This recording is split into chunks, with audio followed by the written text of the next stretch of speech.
Shinky, paano ko palalakasin ang kumpiyansa ng mga empleyado ko? Hi there, this is Shinky Tan, your pambansang wealth coach. Alam niyo, sa maraming negosyo po ngayon, iisang common problem na napapansin ko. Yung kulang yung confidence ba ng empleyado.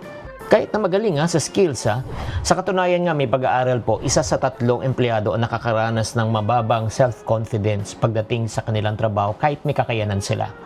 Kaya bilang isang business coach, madalas ko ito nakikita, takot magkamali, takot na mapagalitan, takot na mag-judge. Kaya nga, kung ganito ang mindset, kailangan po natin baguhin or else, hindi sila gagalaw. So, para sa mga leader at may mga negosyo, ito ang dapat natin gawin. Una, magbigay ng malinaw na direksyon. Ang clarity po ang pinakapundasyon ng kumpiyansa. Kung hindi nila alam kung ano gagawin, lost sila.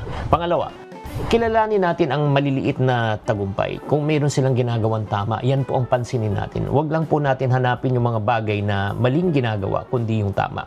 Pangatlo, gawin nating safe ang environment para magkamali ang inyong mga empleyado. Ang ibig lang pong sabihin, kumpara natin yung pinapagalitan dahil sa mga maling ginagawa nila, hindi na muli susubok yan. Pero pag binibigyan natin ng pagkakataon, okay lang na magkamali ka, wag na natin ulitin yan, at least natuto na tayo, mas nagkakaroon sila ng kumpiyansa. Ika-4 po, mag-invest po sa training at support. Oo, confidence comes from competence. Kaya napakahalaga na imbitahan nyo yung mga taong marurunong sa kanilang larangan at para magturo sa inyong empleyado. At panghuli, kailangan maging magandang halimbawa. Ang leader po ay isang tone setter ng confidence ng team.